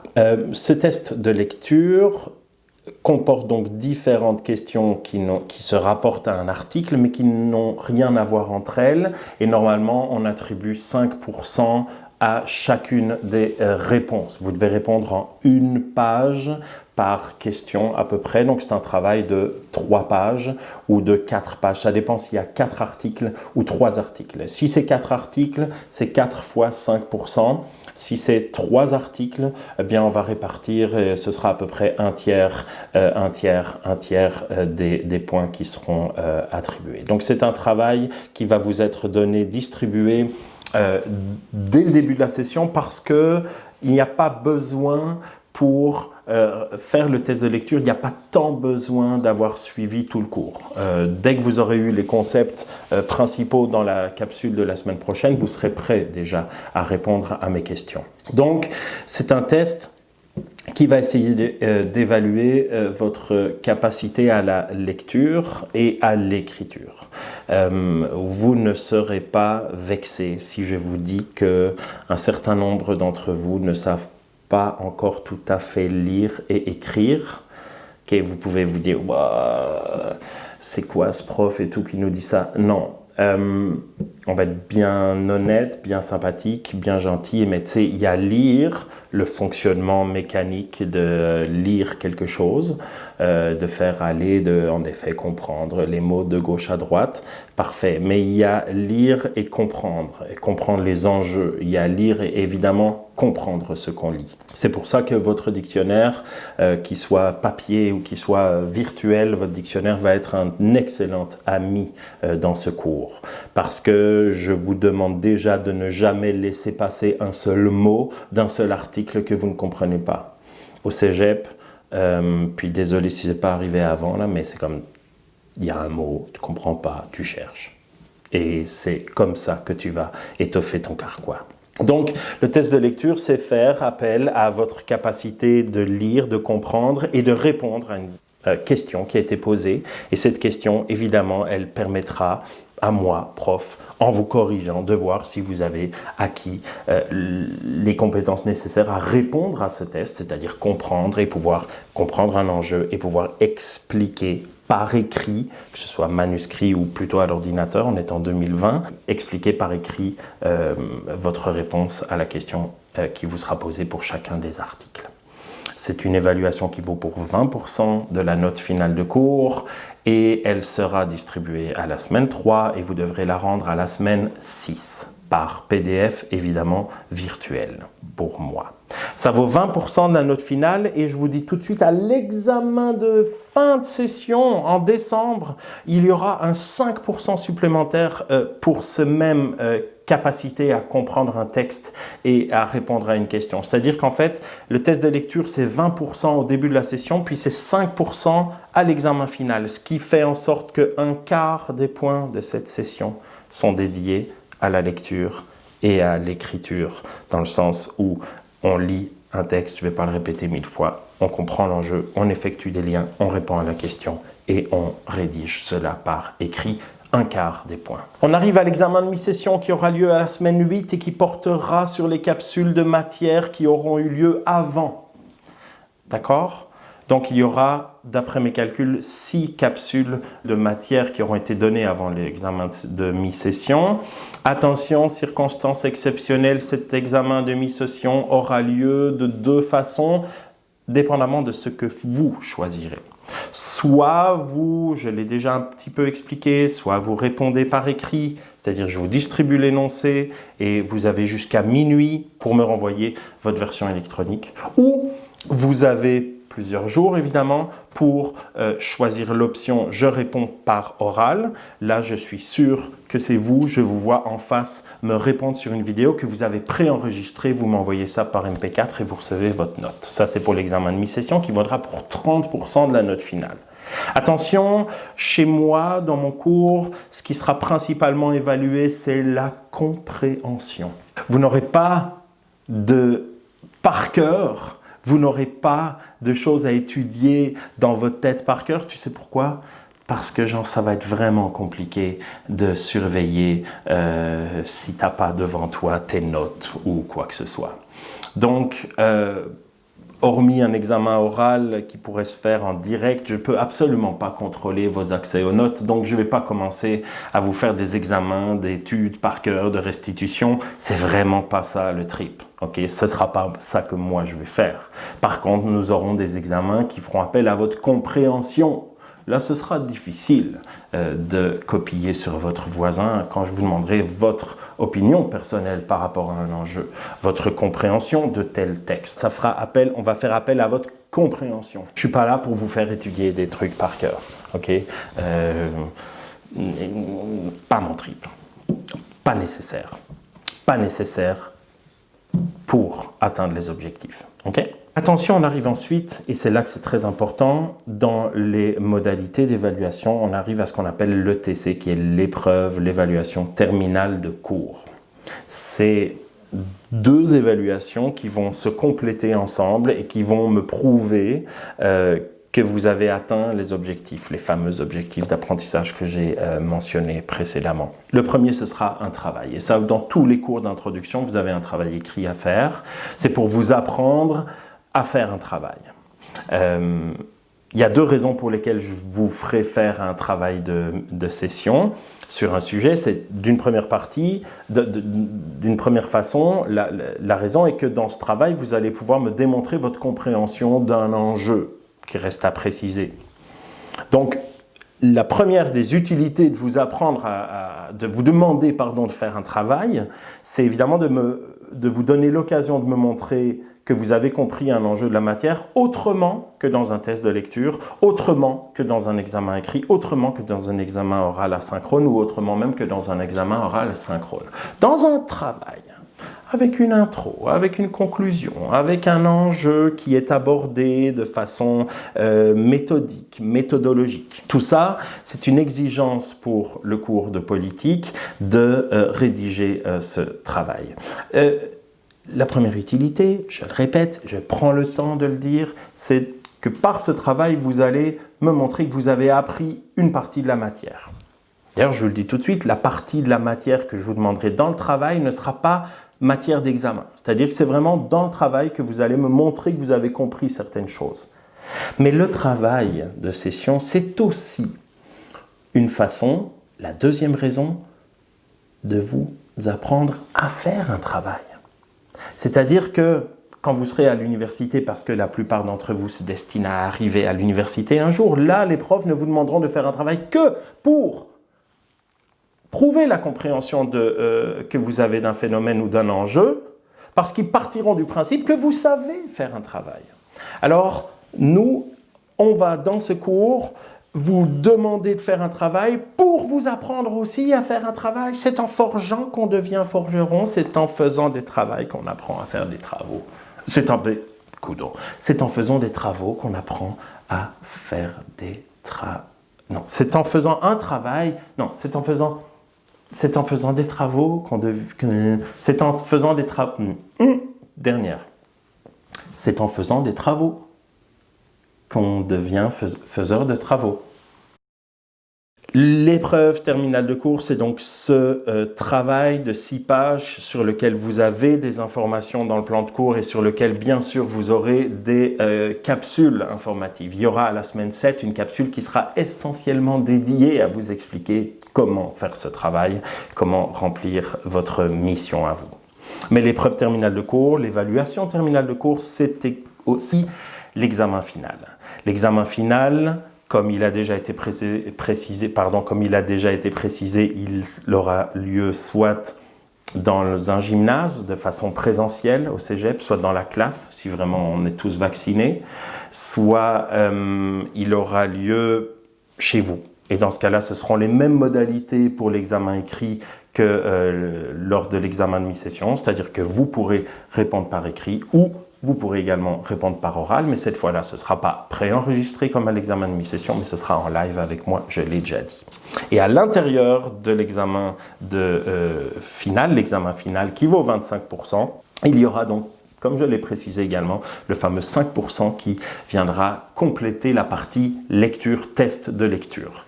L'originalité de ce test de lecture-là, du final, d'un dernier article et de la dernière question, c'est que vous aurez un article tout chaud vous aurez un article probablement du matin même de l'examen. D'accord? Alors, je vais vous laisser le soin de lire attentivement la page 8 du plan de cours, ainsi que la page 9, qui sont les explications écrites de tout ce que je viens de vous expliquer maintenant.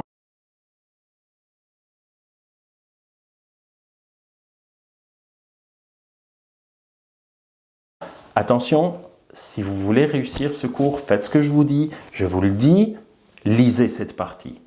Ayez-la en tête.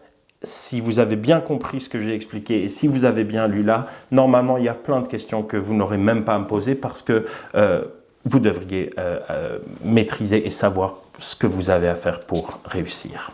On y est presque. On y est presque. On arrive au point boni.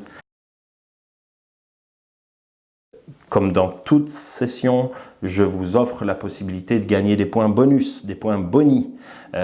C'est-à-dire qu'il y a deux façons principalement desquelles vous pouvez envisager d'obtenir des points qui ne sont pas prévus. C'est-à-dire que, si vous voulez, en 8 ans d'enseignement, j'ai eu 2 fois 100% à mon cours.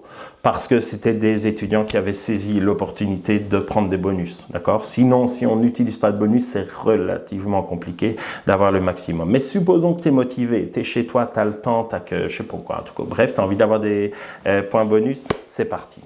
Première façon d'obtenir des points bonus, c'est ce que j'appelle la bourse du devoir. C'est quoi la bourse du devoir? C'est l'idée qu'il y a un concours qui s'ouvre à partir de maintenant. C'est que parmi mes 175 étudiants, s'il y en a un ou plusieurs, mais s'il y en a un qui se fait publier dans le courrier des lecteurs du journal Le Devoir, eh bien, il obtiendra 5% de bonus à mon cours.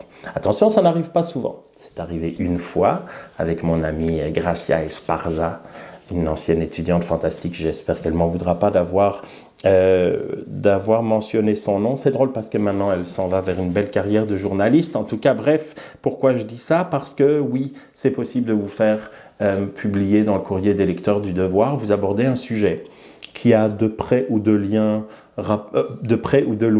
rapport avec la politique, mais vous allez voir dès la semaine prochaine que tout a un rapport avec la politique. Et si vous vous faites publier, eh bien, vous avez 5%. Alors, deux choses, évidemment, ça vaut la peine d'être assez original, dans le sens où, évidemment, je ne suis pas sûr que si vous parlez de l'obligation du port du masque, vous allez pouvoir vous démarquer et être publié, dans le sens où il y a peut-être 5000 personnes qui écrivent sur le port du masque.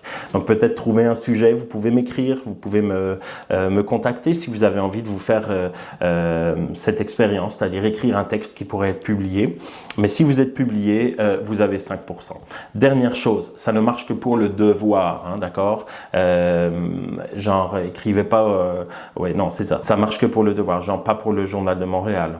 Parce que tu vois, si tu écrivais au Journal de Montréal, tu dis hey, cher Journal de Montréal, si je me fais publier dans le courrier des lecteurs, y a-t-il un courrier des lecteurs du Journal de Montréal? Ah, je sais pas, en tout cas. Cher Journal de Montréal, si vous me publiez, je vais avoir 5%. Non, ça marche pas parce que je vous dis, là, moi, la une du journal le lendemain, c'est « Un étudiant gagne 5% de bonus grâce au journal ». Ouais, ça, c'est une joke que je fais dans la classe. Je sais pas si ça va marcher. Ouais, en tout cas, un étudiant gagne 5%. Donc, le devoir, ok? Deuxième façon d'obtenir 5% de bonus, si pendant la session, vous arrivez à lancer une pétition qui aura une répercussion à l'Assemblée nationale du Québec. Si vous arrivez à lancer une pétition, évidemment, ça ne se fait pas de n'importe quelle façon. Vous écrivez à votre prof de politique, il va vous expliquer que pour lancer une pétition, il faut remplir un formulaire très précis, il y a des règles de rédaction, il faut contacter un député qui va pouvoir aller porter la résonance de cette pétition, mais je vous offre 5% si pendant la session, il y a une de vos pétitions qui passe à l'Assemblée nationale. C'est arrivé, un de mes anciens étudiants, Louis-Olivier Brault du Mouchel, j'espère qu'il ne m'en voudra pas de mentionner son nom, il avait fait une pétition sur le recyclage du styromousse. Et Et à la fin de la session, on avait passé sur l'écran de la classe, on avait passé la séance à l'Assemblée nationale, je pense que c'était encore du temps de Pauline Marois, et il y avait un député qui s'était levé lors de la séance des pétitions et qui avait dit « J'ai une pétition d'un jeune étudiant dynamique du cégep. » Puis ben, c'était ça. Fait qu'on l'avait tous applaudi, c'était le fun, puis je pense que si vous n'avez pas envie de faire une pétition, c'est que vous pensez que tout va bien, genre? Vous pensez que tout est cool? Pensez qu'il n'y a rien à changer? Ok, bah, faites pas de pétition. Mais il me semble qu'en travaillant un peu notre imagination, vous pourriez tout à fait trouver un sujet important qui vous concerne et qui pourrait faire l'objet d'une pétition à laquelle vous feriez participer les autres étudiants, signer évidemment les gens comme vous voulez. C'est fun, les pétitions, c'est vraiment très relié à la politique, fait que n'hésitez pas, vous pourriez avoir 5%. On a presque fini, moi aussi je suis crevé, j'ai commencé, bon vous vous en foutez, hein, mais on est dimanche le 23 août, j'ai commencé à tourner ces vidéos, il était 6h30 du matin, puis là ça commence à être un peu éclairé dehors et il faut que j'aille monter tout ça. Vous vous en foutez? Ok, parfait, on termine le plan de cours. Le seuil de réussite, 60%.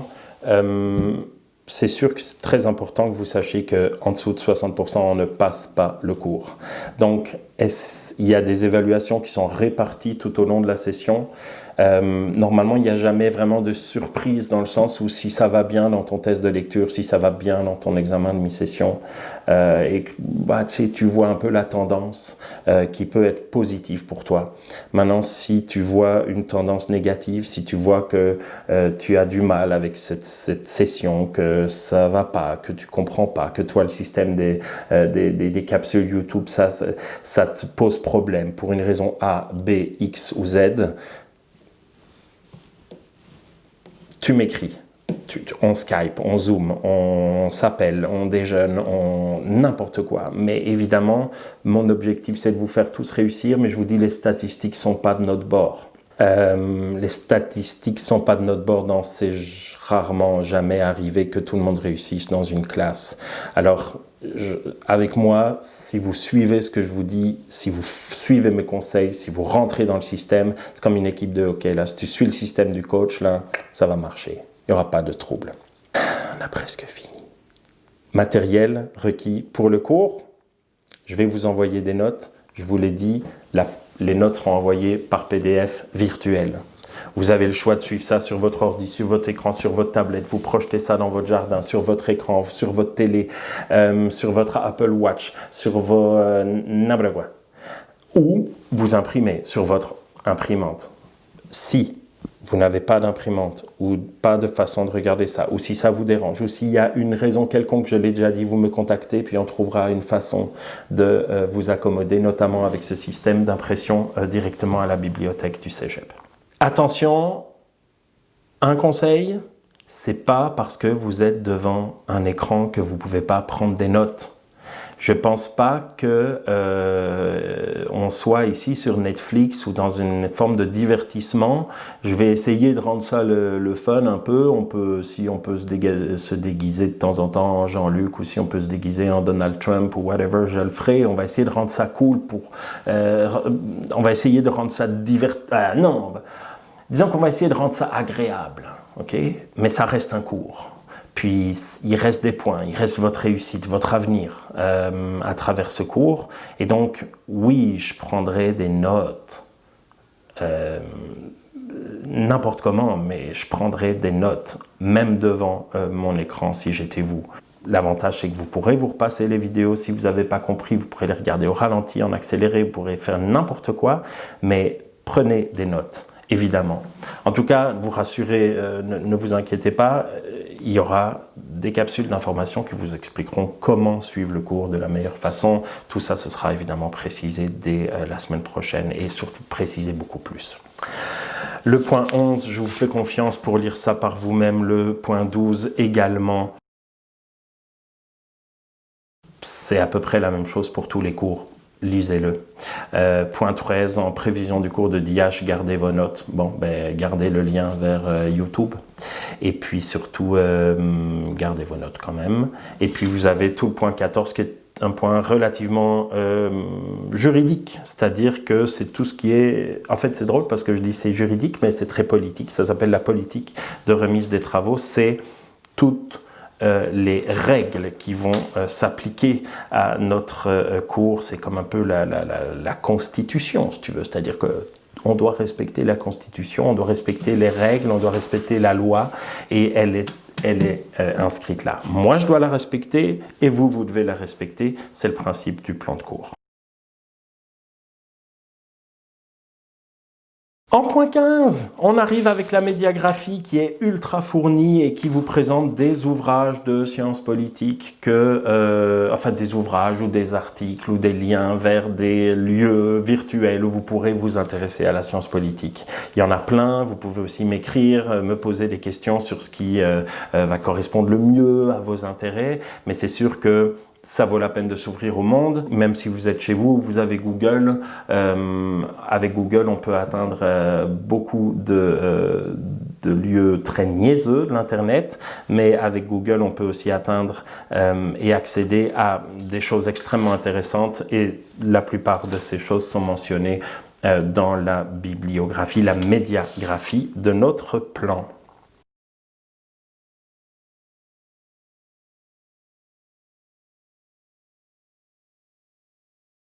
Waouh, ok, on a fini. Si j'étais dans une classe, maintenant, je dirais, ok, on a fini. Je vais vous laisser là-dessus, je vais aller faire le montage. J'ai aucune idée de la durée de cette vidéo. Soyons motivés, soyons innovants. Dites-moi ce qui va, dites-moi ce qui ne va pas, surtout. Dites-moi ce que je peux faire pour améliorer. On est un peu des pionniers. Et on va faire ce qu'on peut. Moi, je vais faire ce que je peux. Vous allez faire ce que vous pouvez dans ce contexte un peu exceptionnel. Mais communiquons. Écrivez-moi, donnez-moi des idées. Dites-moi comment je peux faire de cette expérience le truc le moins pénible au monde. Mais en même temps, avec l'aspect, il faut qu'on atteigne nos objectifs. On va atteindre nos objectifs. Tout va bien aller. Cette session va bien aller, le reste va bien aller. On ne lâche pas. Je vous laisse sur une petite phrase qui ouvrira la capsule de la semaine prochaine. Une phrase d'un philosophe encore vivant, André Comte-Sponville. Et qu'est-ce qu'il nous dit, André Comte-Sponville? Il nous dit « Comment ne pas s'intéresser à la politique ?» Point d'interrogation. Comment ne pas s'intéresser à la politique? Il ne faudrait s'intéresser à rien, puisque tout en dépend. Alors méditez là-dessus, et dès la semaine prochaine, je vous explique comment tout dépend de la politique. Allez, namasté.